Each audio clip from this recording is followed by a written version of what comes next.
Mendeley now, which is the other option for your citation management software. So the big difference is that EndNote is paid for, the licenses are paid for by USP, so you have to get it from the ICT help desk. For Mendeley, you can just sign up for a free account online, which we're about to do, and you would download the desktop software onto your own laptop or PC, and it's free to download. So you would just download the file.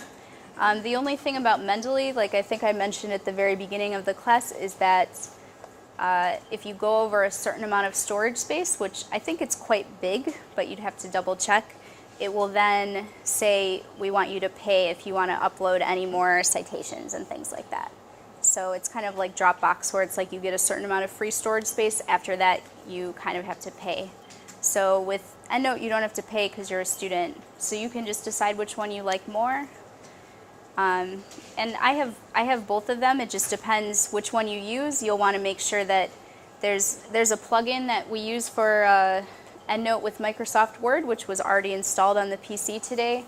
Mendeley will have to tell it to install the plugin as well. But we'll do that together so that if you download the software at home, you'll know exactly what to do.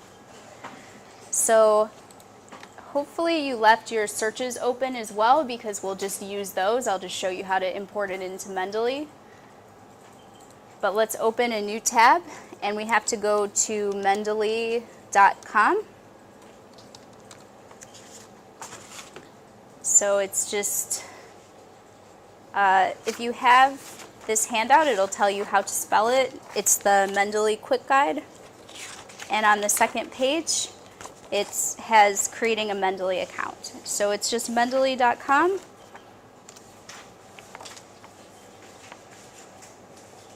Yeah, so open up your Mendeley Quick Guide and go to the second page, creating an account. So you'll see at the top of the screen there's a sign-in button. Go ahead and sign in. You can use whatever email address you want, whatever password you want. This is your account, so just make sure it's one you can remember. And there's also this download button. If you want to download it onto your own computer later, you'll use this download button. But it's already downloaded on this computer. So just go to sign in and take 5 minutes just to create an account, because you'll use the online account and then also the desktop account simultaneously. You can sync them up to each other.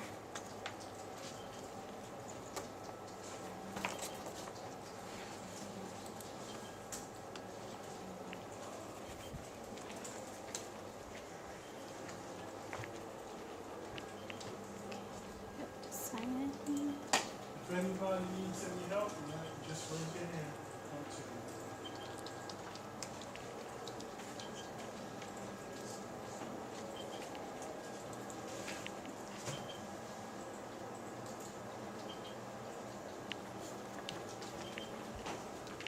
Oh, I said sign in, but there's a create account button right next to it. I'm just looking at that. It's probably this one. Create account. I'm sure either way, if you click sign in, it'll prompt you to go through the steps as well.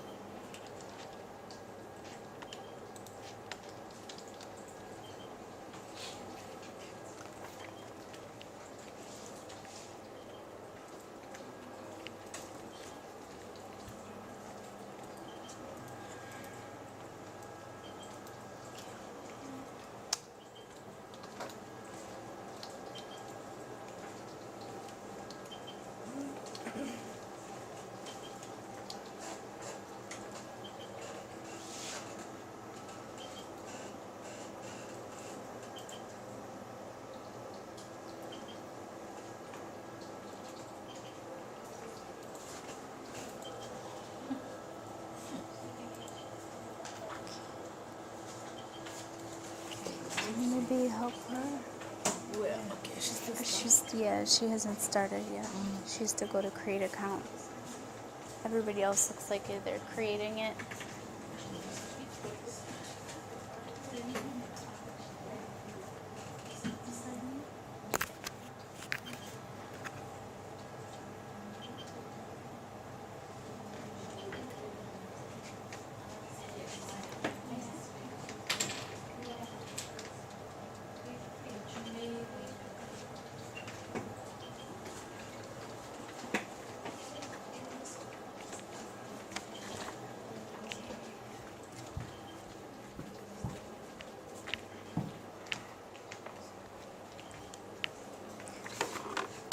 I'll just sign into my account quick. The people at the back can get caught up, and you'll see some sort of dashboard if you've signed in. The really nice thing about Mendeley is once you start saving citations into the online version, it will suggest more similar articles to you. It's almost like a social feed for your research area. So I really like this one.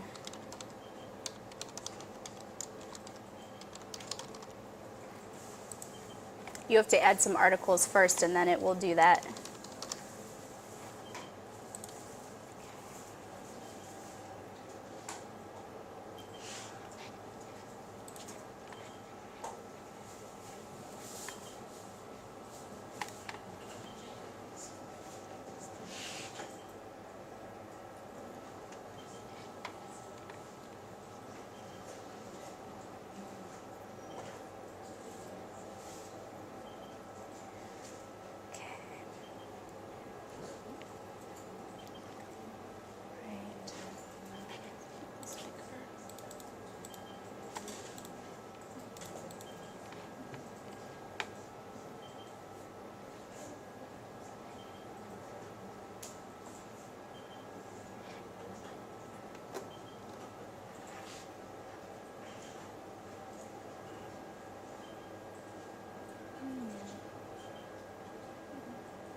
Okay. So you might have seen something like this too when you signed in for the first time. So is everybody okay with accounts just about? You guys at the back got your account? Okay.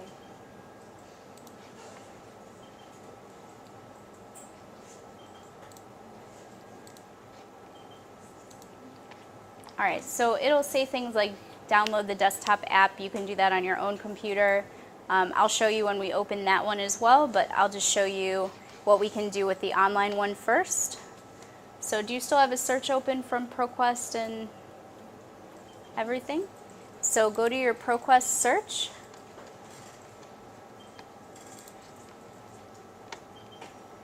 And one thing that you can do with Mendeley is you can actually just drag and drop PDFs right onto it. So if you are looking at ProQuest and other research and things like that, you can save a PDF file and just drag it into Mendeley, like just drop it on there, and it'll automatically grab the information and save the PDF file all at once into the library. So instead of having to attach it like a file on EndNote, this one will just do it. So let's go to our ProQuest search results and save a PDF file. So click on one of your, one of the ones that says full text PDF in your results list.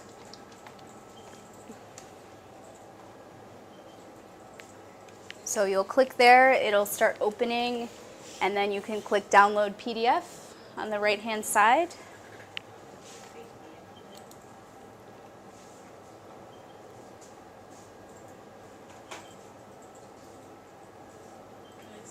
Oh no, I picked a really long one. I'm going to pick a different one. If you pick a dissertation, it might take all day to download and load, so try to pick one that says, that doesn't say dissertation from ProQuest.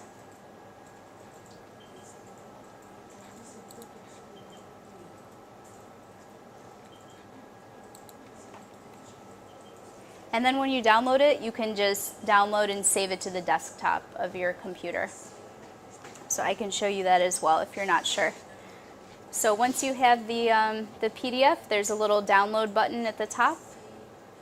Click download, and then just select desktop and save.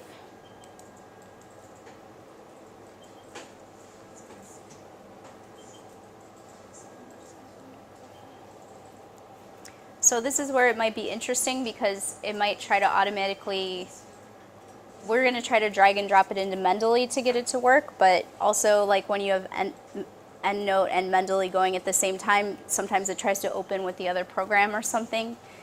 So let's go to our all documents here and then try to just grab the document from down here and put it there, and it should say uploading.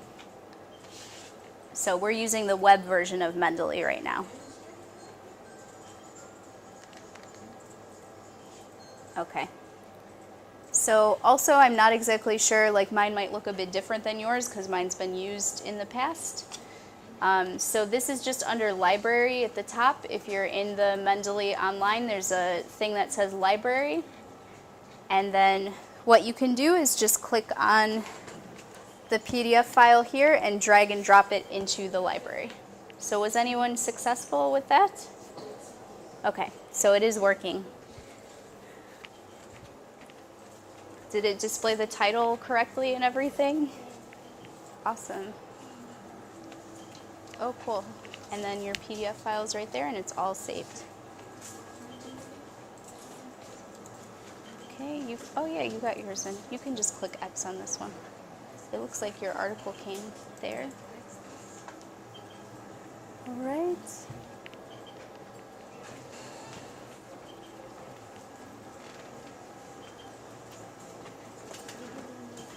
Okay, let's do one more together. So you can go back to your list of results in ProQuest. We'll just download one more file so everybody can see. And if it's your second one and you were successful the first time, just do another one. So here's my ProQuest results list. And select an article from a journal. Don't pick a dissertation right now. It'll just take too long to download the entire PDF.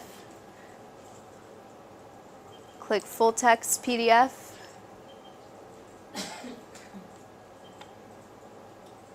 And the download button is at the top of the PDF file in the window. Save it to the desktop.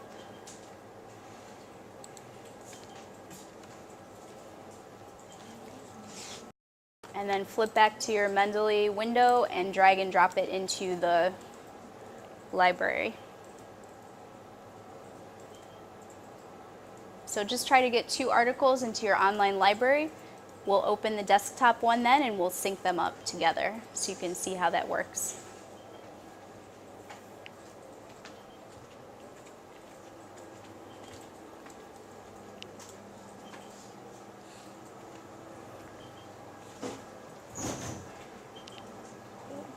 Articles. You can just assist them. Oh, she's got her 2.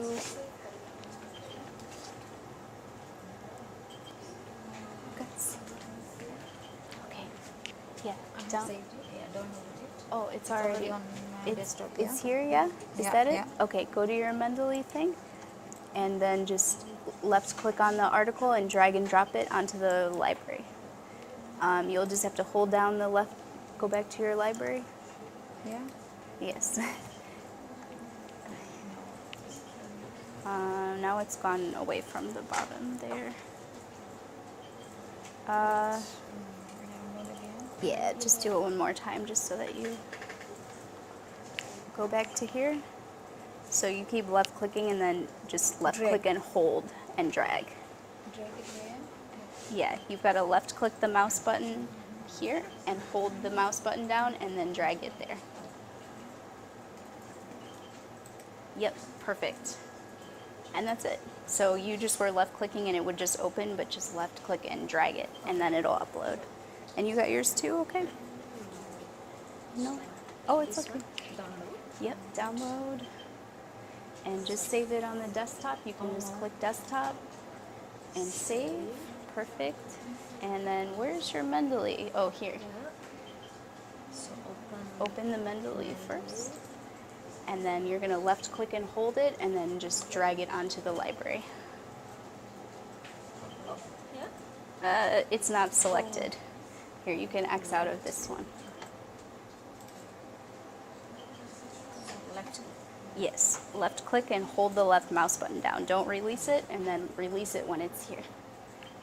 Here, here. Okay. Coming? Okay.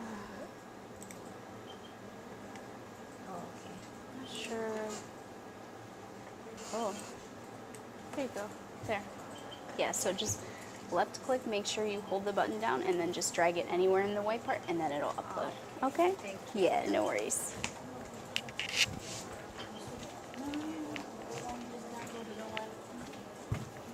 Okay, so I won't do the Google Scholar part because it's the same thing. Just download the PDF, drag and drop it into the library. Okay, so we can just minimize our window, our Google Chrome window, and you should see somewhere on your desktop it says Mendeley Desktop. So double click on it, open that, and it'll ask you to sign in. So the sign in that you've just created, use it now. So if you need that again, it's just it's like a red icon with an M, white M, and we'll open the desktop. So type your email and password that you just used to sign up for Mendeley online.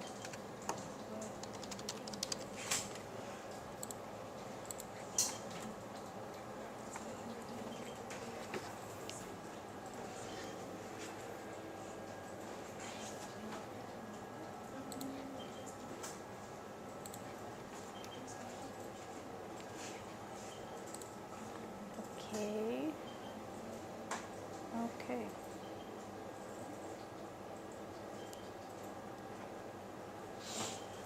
All right, interesting. So I've just opened mine and I log in, and all of my stuff that I've saved on the online one or that I have in my library, it's downloading it.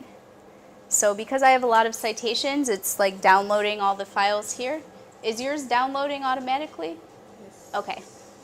So the 2 articles that you have put on the online version that you signed in, it's automatically syncing it. So the good thing about this is that if you wanted to go in a web browser and sign into your Mendeley account at school, you could add articles and things to it here, and then go to your desktop version at home. You just open it, and if you're connected to the internet, it should sync automatically and import the ones you did at the offsite location. If it doesn't automatically, there's a sync button at the very top of the desktop version. So like if I went back to my online one again and added some more articles, the sync button, it's just that green circle thing at the top. So that'll keep your 2 libraries similar. So you can use back and forth between the 2 versions, the online only or the desktop. So, and the desktop one, if you notice, it kind of looks like EndNote, like the desktop of EndNote, but it's kind of simpler. It doesn't have so many buttons across the top. In the same way that we did with EndNote, you can create folders to organize your work. There's some right at the top where it says folders. You just can left click on the folder, create folder, and you should see, if you click on the folder, the little green plus sign one, you'll see create folder. And then you just name the folder something. This button. This. That? No, that one. Okay. Yes. Folders. Yeah. So right where it says folders, there's a little green plus sign folder. That's how you create a folder. And then it appears right under the bottom of the list here. So it's exactly like EndNote where it says all documents at the top. That's going to be where all your citations are saved, where it says all documents.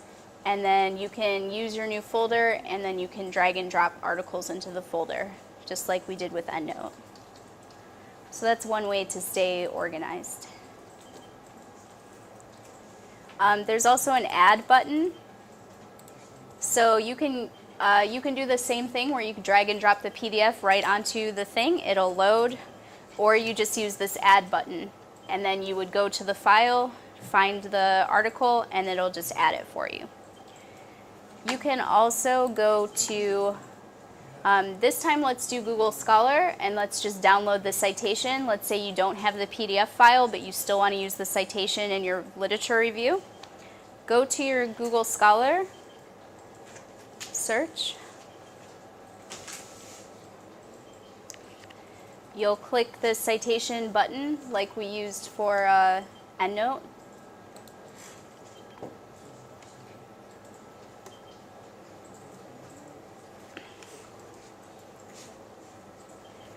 And I believe for this one as well, you'll click on EndNote because that's the file format that will still work with Mendeley. So we'll just try this out quick. And then click on your downloaded file at the bottom of the screen. Oh, and it goes to EndNote. That's okay. Let me try it again.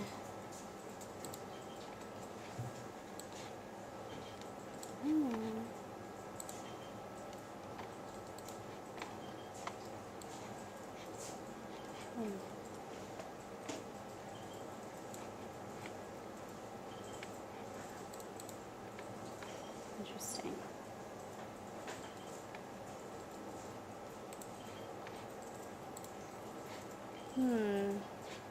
So it looks like with Google Scholar, because we have the EndNote installed as well, it just wants to open with that. If you have one or the other installed, obviously that wouldn't be a problem. I think you can also add it though. Add files.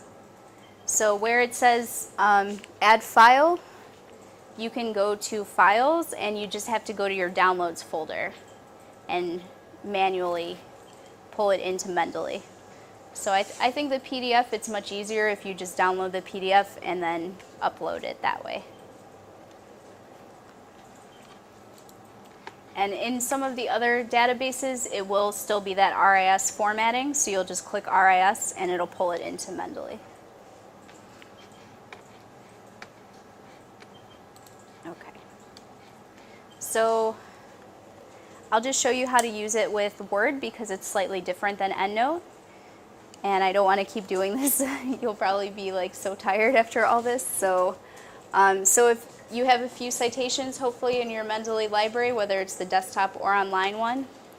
So in the desktop version, first, in order to use it with Word, we have to install the Word plugin, which isn't scary at all, I promise. You just go to Tools at the top of your desktop library.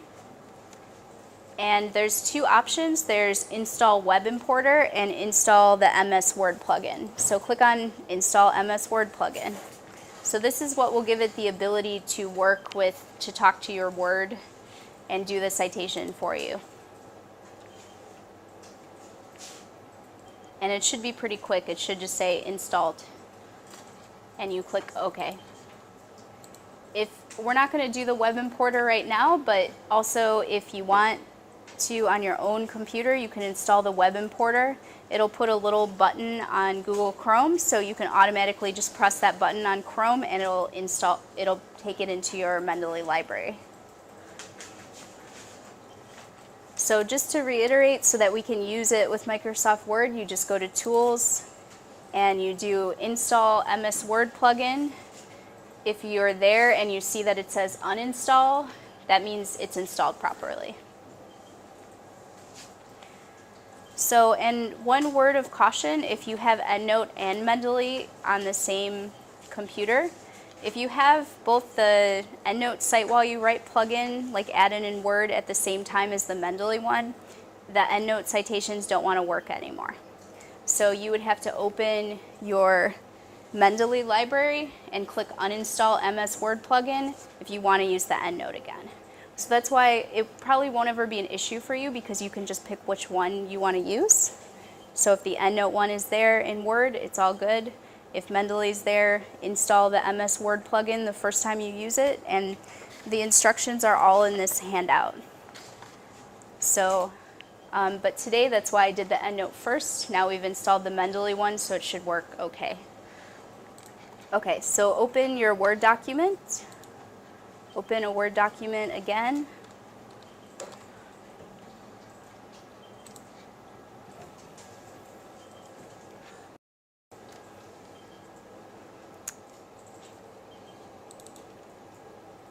Okay.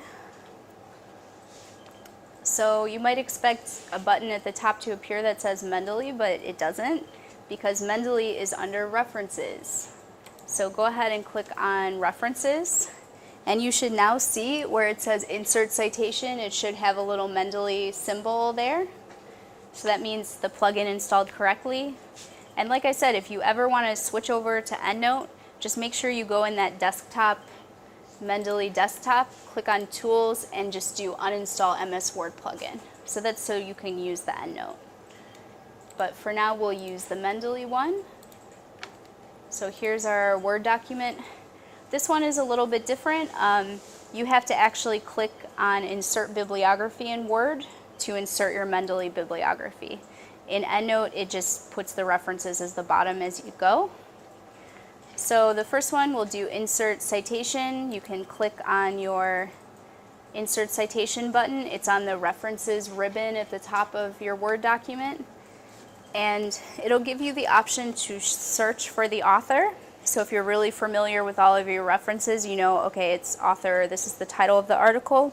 You can just do search, or you click on Go to Mendeley so that you can select the article. So pick one of your articles, just click on it.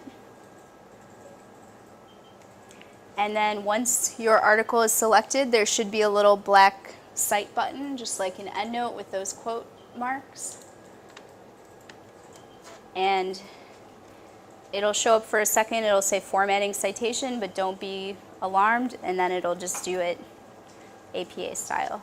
So we also notice at the top of the Word document, it says American Psychological Association 6th edition in that little drop-down box, so it's still doing the APA style.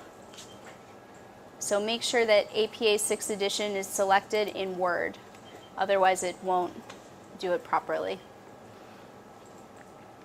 So that's essentially how you do that. There's also, if you click on the citation, same thing, Edit Citation. You can search for an additional reference. I wonder how we take away the author. Okay.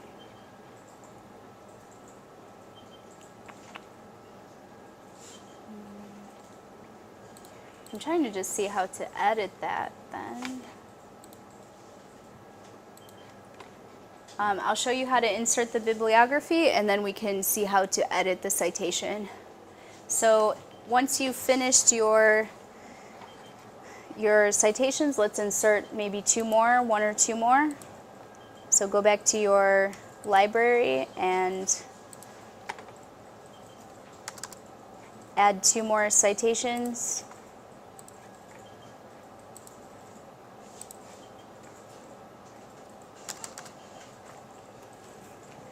Okay, so your document can just look something like this. You have your citations there.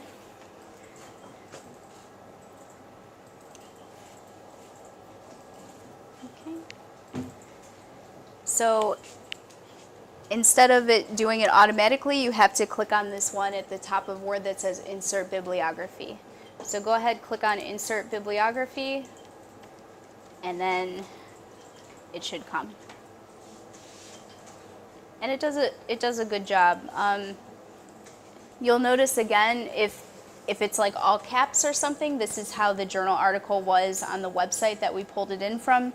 So you'll have to go to your Mendeley library and edit the citation to make it the exact formatting. But everything else as far as formatting, it should look very, very good. And it does the indent and everything for you. So that's the basics. There's a lot of interesting things that Mendeley can do. So there's even more in this handout.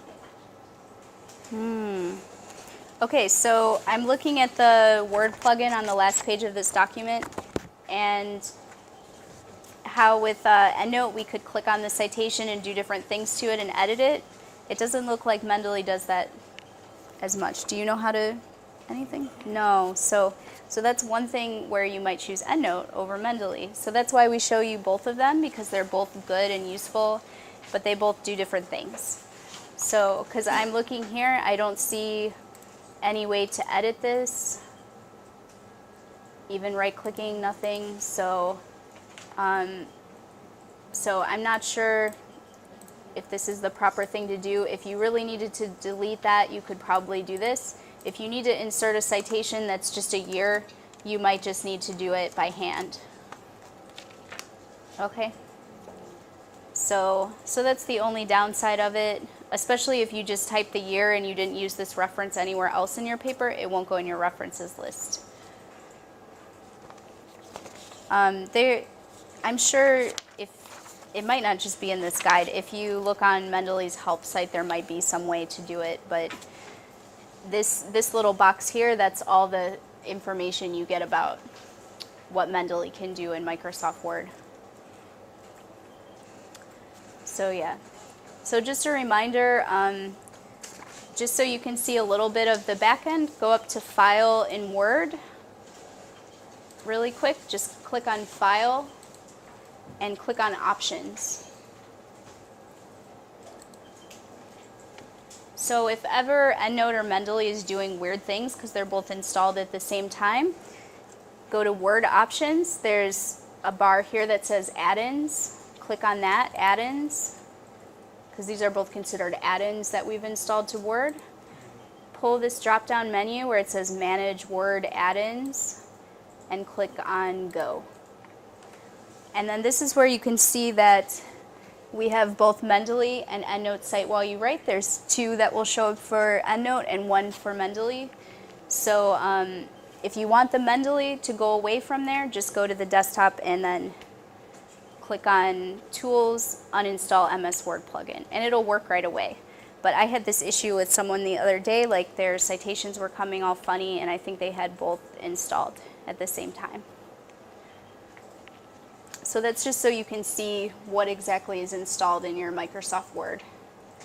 So that's just File, Options, Add-ins, select Word Add-ins, and then you can see what's going on there. Okay. But I think for now it's fine because you probably won't be coming back to this computer and someone else's account will log in. So I think it's okay. So, oh, that's good. Good timing. So that's really the basics of Mendeley as well. It's the same thing really as EndNote. It's just a little bit different. In some ways it's better because you can drag and drop the PDF files and it'll pull all the information in. And in some ways it's a little more limited than the EndNote product because this is just a free thing. So did you have any questions about either one of them or one versus the other? So which one do you like better so far? Who likes EndNote better? And so the rest like Mendeley, so it's about even. That's good to know. So yeah, you can use either. I know it says on our sheet today, the best thing about the formatting and picking which one is determined by your department. So I know like the PACE students, they're supposed to use Mendeley only, but I think all of you have the option to use either one and just use the APA style. If any of you are using data sets, you can upload them to Mendeley and share with other people if you're doing a research project. Mm-hmm. Yeah. The one thing that Mendeley does that's nice is that once you have it here, once you're logged into it and everything, it'll actually give you a feed of other articles that are like what your research is. So if you look at mine, I've been using it for a while for random topics for classes and things, so it'll give me a bunch of suggested articles. So, and there is an EndNote online as well, but the desktop version has all of the features. So if you're using EndNote and you have the desktop installed from ITS, I would just stick with the desktop. Okay. All right, so if you have your Mendeley desktop open, let's just be nice and go up to Tools and uninstall MS Word plugin. So if anybody comes, I think, to the lab to use I don't know if it would affect, but if you have your desktop one open, just go to Tools and uninstall MS Word plugin. Oh, if it tells you Word is currently running, just shut your Word document. and then just uninstall the plugin. So that's just on Mendeley Desktop Tools, uninstall MS Word plugin. But now you know where to go, so if you were to use Mendeley, you know you have to install that the first time. But that's also in here, so you'll remember. Okay. All right. So that's the basics of both of those, and thank you so much for your attention on those two things. Martin, we still have one more topic. This is, this is on the researcher IDs.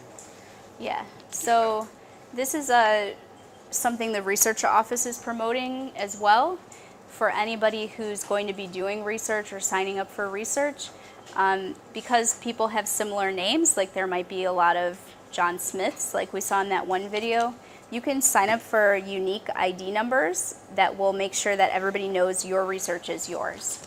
So that's something they wanted us to talk a bit about, because everybody at USP, we're trying to get them on board to sign up for these ORCID or researcher IDs. So Martin's going to talk a bit about that, and then that's our last topic. This is just a side note. If any of you like sports, especially Pacific games, Oceania Sport Information Center, we have all the Pacific games. Not all of them, but like 3 or 4 games, the videos that we have had access to, we put them online. So just a note. So we're going to show some videos. Yay! These are short. Introduce you to.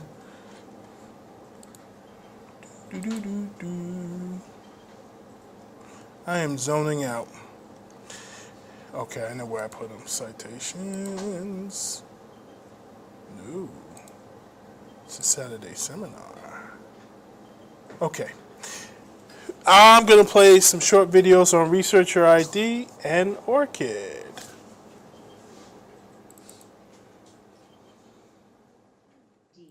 ID allows you to easily keep track of your publication. Researcher ID allows you to easily keep track of your publications and share that information.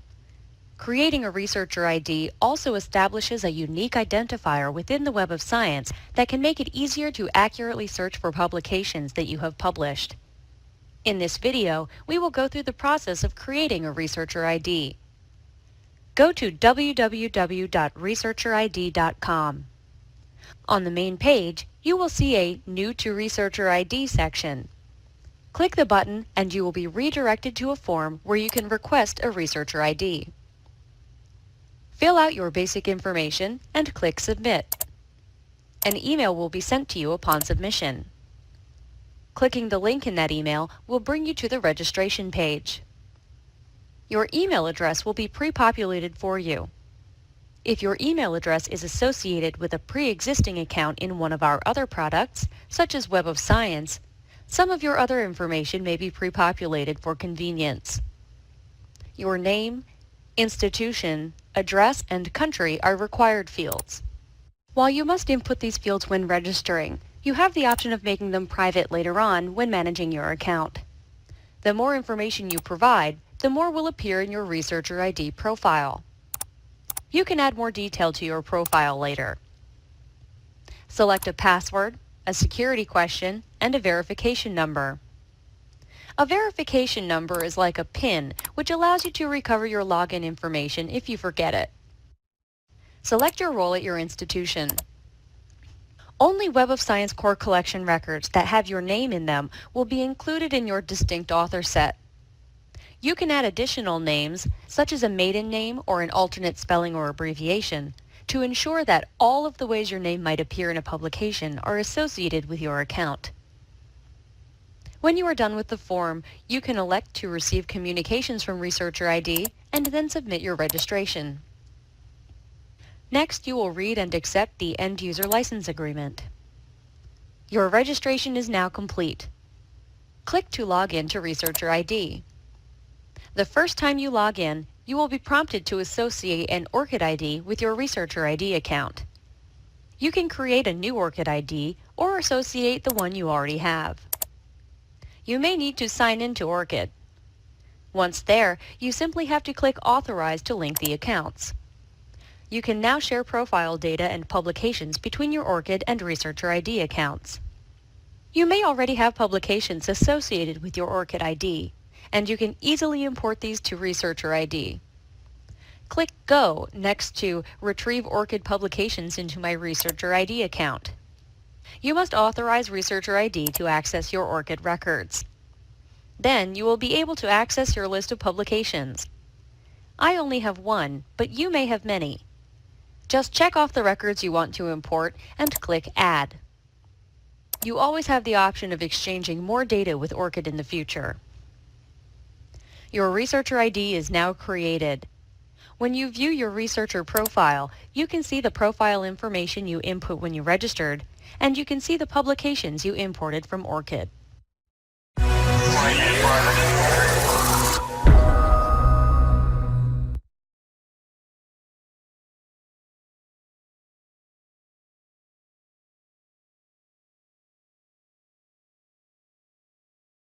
Meet Sophia Maria Hernandez Garcia.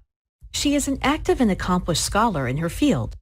She does research, writes and publishes, teaches, speaks at conferences, the things that most researchers and scholars do throughout their career. She has done her work at several different organizations and has been fortunate to receive grants to support her research. Sophia wants to concentrate her time and energy on her scholarship, though sometimes things get in the way. Funding organizations want to review her past work before making an award. Her institution needs her to provide a complete list of her works for her promotion review. Potential collaborators are trying to figure out if she is the Sophia Garcia they're looking for. The Internet, repositories, and other resources can help answer some of these questions, but they all have the same core challenge. They attempt to link research activities and researchers based on the spelling of a person's name. As individual as we each are, our names are actually not that unique. Even in the same field or institution, there can be others with similar or even the exact same name. And it can get even worse if you consider all of the potential variations of a name. Names can change over time, are sometimes expressed in different ways in different situations or languages. So when someone searches for Sophia, they may or may not find all, and only the things that can be attributed to her work. Today, many institutions and agencies solve this problem with paperwork. They ask Sophia to fill in forms, to list her works, and include her affiliations and funding history. Some may even ask her to list her collaborators along with their past work, affiliations, and funding. What is related to Sophia's work and what is not? There has to be a better way. ORCID IDs are unique and persistent identifiers specifically for researchers, analysts, and scholars. With an ORCID ID, Sophia can clarify what activities are hers, regardless of how her name is expressed. Sophia registered for a free ID at the ORCID.org website. ORCID is a nonprofit organization that allows our users to control what data are linked to their identifier and how those data are made public, shared with a limited group, or made private. The community may access data made public by our users for no fee, and also attach it to her organization and any new public research activities she engages in, such as publishing a paper, releasing a data set, or applying for a grant.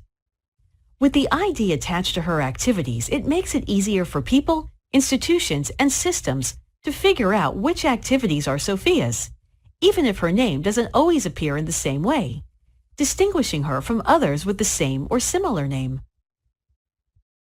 ORCID IDs are collected and used internationally by many institutions, including publishers, repositories, professional associations, universities, funders, and research organizations. In addition to attaching her ID to new activities, Sophia can allow these organizations to read her ORCID record to get her already curated list of past activities. Best of all, if Sophia leaves her current institution, the ID travels with her, along with the list of all of her past activities.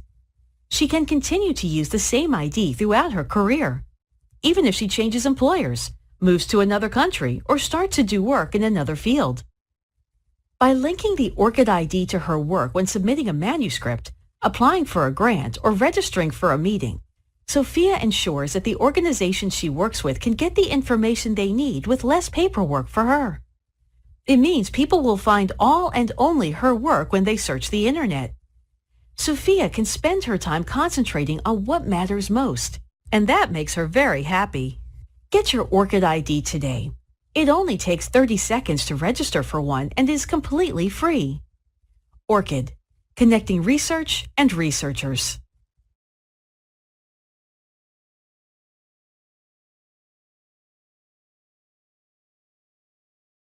بسم الله الرحمن الرحيم. السادة الزملاء بمعهد بحوث البترول، أهلا بحضراتكم في الفيديو الرابع. Okay, so you guys get the gist of the ORCID ID, Researcher ID. If you plan on doing research, publishing a bit, that might be a good way to go. You might as well start and sign up today at home or sometime at the end of this week.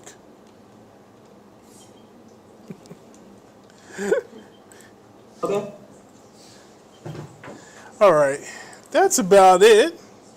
You have anything else to add?